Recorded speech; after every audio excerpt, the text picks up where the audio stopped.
this past weekend I spent quite a long time washing all my brushes, my makeup brushes. I've got a lot of them, but now that they're all clean, I thought maybe I would run you through some of my favourites. I see this question get asked quite a bit on like different beauty groups on Facebook, what brushes are good. So I thought I would go through some of my favourites today. I've also written a blog post about some different brands and where you can buy them, so I will link to that in the description bar below. So I'm going to start with sponges. This one is my original beauty blender and it's dirty and it's also really old, so it's probably time that I bin this, and this is my absolute favourite sponge for the face. I love it. I love the texture of it. Nothing I found beats this yet. However, the Miracle Complexion sponge by Real Techniques is a good alternative, but I think it's a lot more dense. And I do like the flat surface of it, but the texture of the Beauty Blender is better in my opinion. Now if you like the Beauty Blender better as well, then I would recommend this Real Techniques sponge. Now it's the one, I can't actually remember the proper name of it, but I'll flash it up on screen.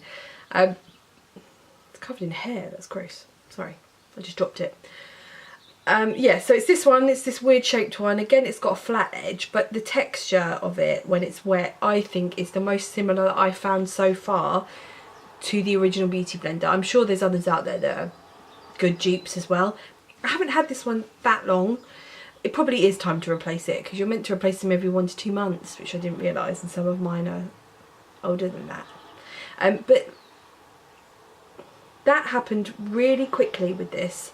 And you can see, I don't know if you can see like lumps have come out of the top of it. This happened within probably 3 or 4 uses. It's obviously got worse, but that crack appeared within a few uses.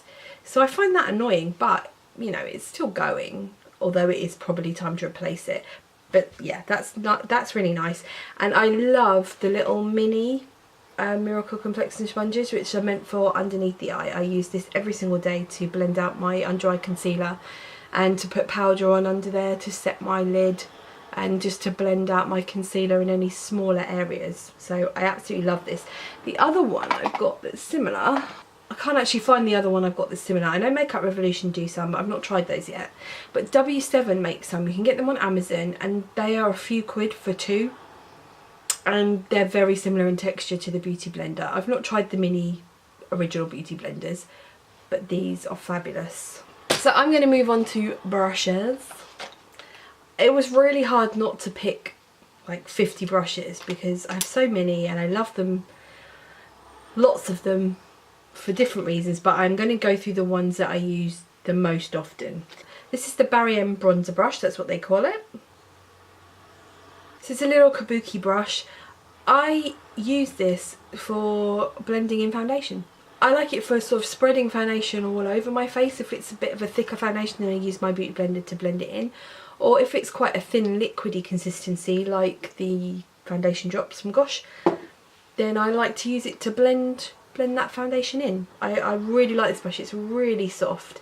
And the other one I have is from Bdellium Tools, and that is lovely as well, but this one just pips it just a little bit. My next one is the PPF1 brush from Furless, which is a big fluffy powder brush. I actually got this in a set, but they do sell it separately. I use this for powder, for bronzer. It's really soft and fluffy. Furless are an Australian brand. They're all vegan and cruelty free. The brushes are really good value. They ship quickly and not too expensively. I don't recall getting any customs charges from them either.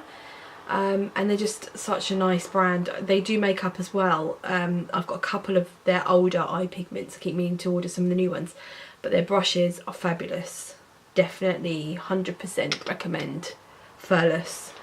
There's a few, you're going to see a few Furless brushes in this. Next up is this brush from B. It is the finishing brush. It's a duo fibre brush. All the B brushes are vegan. My only quibble with these brushes is I don't know how well they're glued, because I can hear it like wobbling, the ferrule, and it's not that old. But I love this for blush and for, I don't really use it for powder, I really only use it for blush, especially for more vibrant pigmented colours, because it doesn't apply as much. That's what I love about a duo fibre brush. The other one that I love is the Real Techniques duo fibre face brush. It's normally white. This one was from a set, which is why it's silver. But I really like this one as well. This one is just pips it a little bit because I like the shape of it. But I love this for blush. Another Real Techniques duo fibre brush. This is the duo fibre contour brush. I'm not really one for contouring. If I ever do, I would use this brush from Real Techniques. This is their Sculpting brush. I love this. But I would probably not use this for contouring. I use it for highlight on the top of the cheeks, a bit of powder underneath the eyes to set the eyes, set small places on the face. Mainly I use it for highlighter. Sometimes I use it to blend foundation in, but it's normally for highlight. Another Real Techniques brush, can you tell I'm a fan? I don't know the name of this brush, it's worn off, it's really old. It's part of their original face set, or multi-purpose set. I think it's called a pointed foundation brush. I love this for getting right up underneath the eye with product. And especially if you've already done your lower lash line before you put concealer on, this is really good for getting up underneath there without wrecking it. I mainly use this when I'm doing makeup on other people. I normally just use my beauty blender on myself. But this is a really good brush for patting in products and before you blend them out. My last face brush is the Real Techniques setting brush. I have a few of these. Again, I love this for highlighter, for under the eyes, small areas. Basically the same uses as the duo fibre one. This one's just a little bit denser. And also this is really nice for blending concealer under the eyes if you prefer brush. It's just the perfect size for that. Let's move on to eye brushes. I'm going to show you the ones I use every single day. So my number one blending brush for the crease, the first brush I generally use every day, is the Bdellium Tools 785 brush. All the bamboo brushes, which are the ones that look like these, or yellow or purple as well, are vegan. This is just probably the one brush that I absolutely can't live without. I've got a couple of them. You see one's got a longer handle, don't know why, but this is just such a fantastic brush for the crease, for blending, for when you really want to just haze the shadow out. Nothing precise, really just blow out the shadow. This is the one. So it's really fluffy and it's just perfect for blending. Another Bdellium brush I love is the 776 brush. Now I have a few of these as well, and this one is an older one, so it's kind of a bit more blown out. So I like that for, you know, times when I just want a little blending brush. This one is a bit smaller than the 785. It's a bit more tapered. That's what it looks like. And it's very similar in size and shape to the MAC 217 brush. So if you were ever a fan of that brush, as a makeup artist I used to have a stash of them in my kit, you might like this one. It's a pretty good dupe for it. And I have another one that I think is, I have a couple in here that I think are dupes for the 217, so I'm going to show you those next. But it was kind of my mission after I gave up using those brushes to find a dupe for it. I think, just, you know, as a side note, anyone who is looking for a dupe for the 217, go for the Sigma E25. If that's wrong, I'll flash it up on the screen. That looks to be a dead-on dupe to me, and Sigma have now changed, or are in the process of changing all their brushes over to their synthetic fibres. So that's probably going to be the closest. But the Bdellium one is a really good alternative. Another one is the Real Techniques base shadow brush. It's very similar in shape. This one again was from a limited edition set. It's white silver, but it's usually purple and it comes in the original eye set. And I have this one from Crown. This is a C460 brush, one of their infinity brushes. Not all Crown brushes are vegan, so just make sure you get their Syntho, or I think this is the infinity range. This is very similar shape. Again, to this one. A little bit wider maybe, but very similar to a 217. And I do have a Zoeva brush as well, that's very similar, but I cannot find it. This one is from Furless, and it's a no-name brush. I think it's just called like a Pro Blender or something like that. I will link it in the description bar. I will link all these brushes in the description bar. And I was sent this by Furless when I placed an order for some other brushes and fell in love with it so much that I ordered 2 more with my next order. It's very similar shape to the MAC 217, maybe a little bit bigger and a bit fluffier. But it's a fantastic blending brush, and I like that it's kind of, the ferrule's pinched, so it's kind of flattish, so it's good for packing colour onto the lid as well as for blending. One brush you would have seen a lot if you've watched any of my makeup tutorials is this PPE2 brush. I nearly whacked myself in the face with it there. From Furless again, and an absolutely favourite brush for underneath the eye, for putting on shadow underneath the eye. It's like a little short stubby brush, perfect size for the lower lash line. Pencil brushes, you know, I've got a few of them. I've got a Bdellium one. I really like this Furless one. Has it got a number? No, this one doesn't have a number on, but again I'll link it below. It's just one of their Pro series. Nice small pencil brush, good for the inner corner, or also for spot concealing. It's nice to have a pencil brush. Next up, eyeliner brushes. I've got a few different ones. I've got 2 angle brushes and a fine liner brush. The fine liner brush, this is the Louise Young LY25. There's one that isn't synthetic and one that is, so just make sure you get the synthetic one.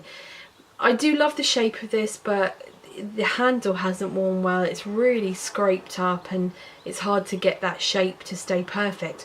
I do have a Real Techniques one somewhere, but I can't find it. And most of my other fine liner brushes, like this one from Furless, get really splayed. I don't know if you can see that. That one hasn't done too bad. I mean, it looks a little bit splayed because it's just been cleaned, but once you've got it in the gel liner and you sort of wipe it around a bit, it's quite a nice fine point. The next one is a Bdellium 762, and it's just a teeny tiny little angle brush. Hopefully you can see that's just a much smaller angle brush than normal, and I bought this by mistake trying to buy the slightly bigger Bdellium little angle brush. And I found that this is so brilliant for gel liner. So if you struggle with gel liner, get yourself a really tiny little brush. So again, this is the 762 by Bdellium, and it's just so tiny that it makes getting the liner small easier. And I don't know if that's a very good description, but one of my other favourites is the Zoeva Wing Liner brush, the 317. This is the bamboo vegan version, and I love this brush, but it is a lot bigger. So if you struggle to get your liner really fine, especially right up on the lash line, this one might be a good option. Or if you're a beginner, a really good option. And as I was saying, the Zoeva Wing Liner brush, love this as well. This is great because it kind of does the work for you if you're trying to do a wing. You can just kind of stamp the wing on and then just draw back and fill in. Maybe use a smaller one to fill in if you're struggling. And you can get a really nice fine point on the inner corner if you want to do that. Also love this for liquid lipsticks.